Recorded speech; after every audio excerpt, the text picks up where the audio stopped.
Now we're going to tie a Chernobyl ant. This is a big foam attractor dry. Doesn't really imitate anything in nature, maybe a cricket or a hopper, but it's a pretty big attractor pattern. Very buoyant, good dry dropper pattern, easy to tie as well. You can tie this fly in a lot of different colors. The one we're going to tie is black and orange, but you can tie it in black and tan, any combination of colors that you've got foam. For the body, we're going to use a strip of 2mm black foam. It's cut about as wide as the gap of the hook, and then a slightly narrower piece of orange or yellow colored foam for the top. The legs are going to be black rubber legs. The body's going to be some olive crystal chenille, and we're going to palmer over that with a brown hackle. That's just going to give us a little stubble on the bottom of the fly. I'm using black 3/0 MONOCORD to tie this fly, and it's on a 5263 3X long nymph hook. I'm going to start the thread just behind the hook eye, and I want to make a nice solid thread base all the way back to the bend.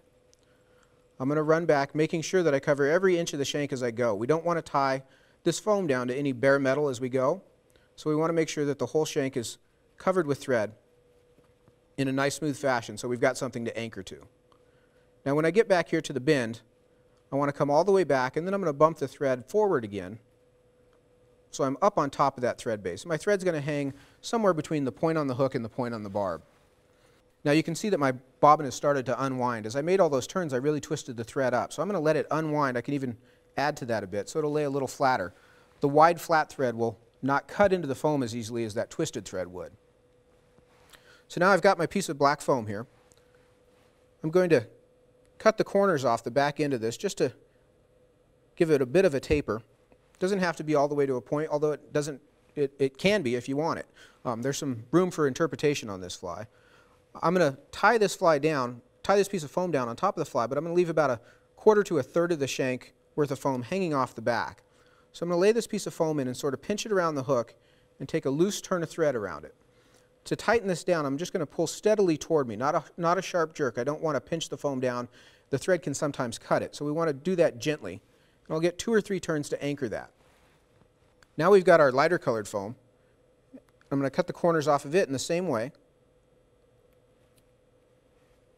And I'll lay it on top. I'm going to leave this one just a little short of the black end, and I'll tie it down the same way with a loose turn that I'll tighten toward me, and you can see how that'll kind of pinch up and bundle up all in one spot there.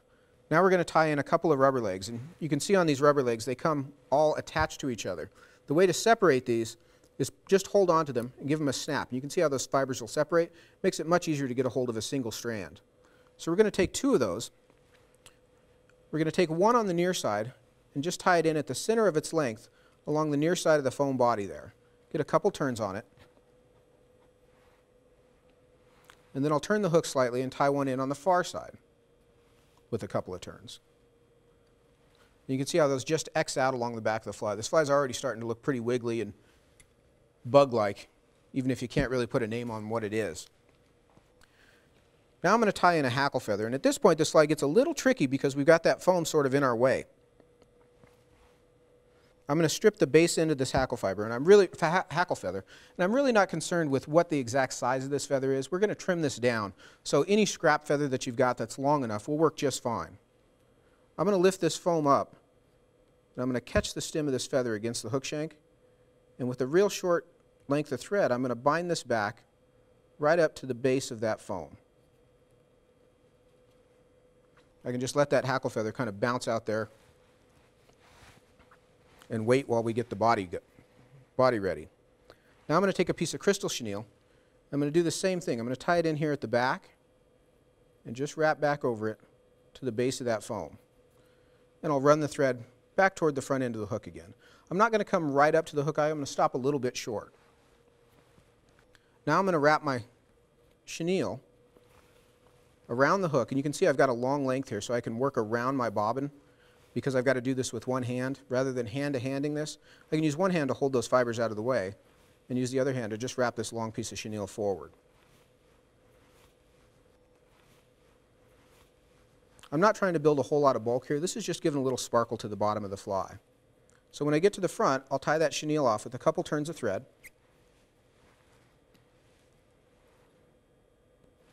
And trim the end. Now I want to make sure that I've got everything bound down tightly there, and again this is to the effort to make sure that we've got a thread base where we're going to tie our foam down. Now I'm going to grab my hackle feather that we've got back here. I'm going to palmer it the same way. Just evenly spaced turns up the body.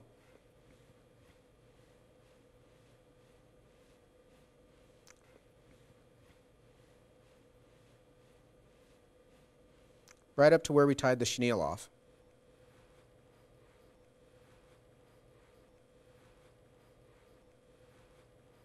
And I'll tie that feather off with a couple turns as well.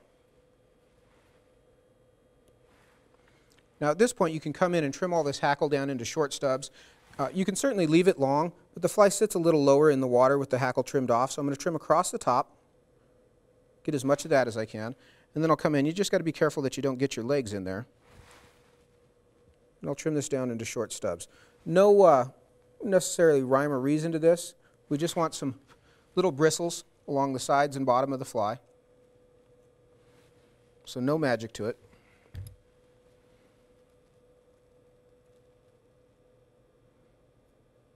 And I actually prefer if I don't cut them all to the exact same length, so you can see that I'm making a few different cuts rather than one long smooth cut. It gives a little more variegation to the pattern.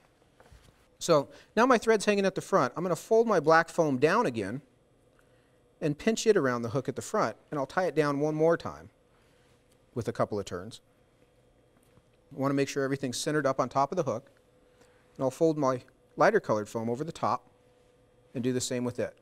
A couple turns there. I'd like to make a little band. I want to make sure everything's centered. Now this front end, I don't cut to a taper. I'm just going to take both pieces of foam and slice them off square. I want to leave the hook eye exposed though, so we've got room to get in there. I'm going to take one more strand of rubber legs and tie it in on my near side here at the front, just like we did at the back. And I'll lay those in along the edges. I try to keep them centered on the fly. And you can maneuver them a little bit once you've got a couple wraps on them. You can see how I can kind of position those under the thread turns. Get a few turns on there, then I'll jump the thread up to just under the hook eye.